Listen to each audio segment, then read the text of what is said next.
First off, fit the kickstand, put in the screws, then use a wrench to tighten them and adjust to the right tightness.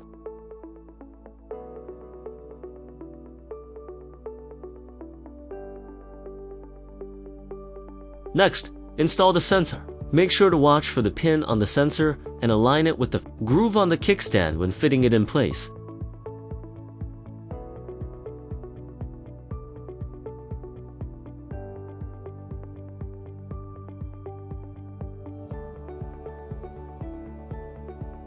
Next, install the sensor. Make sure to watch for the pin on the sensor and align it with the groove on the kickstand when fitting it in place.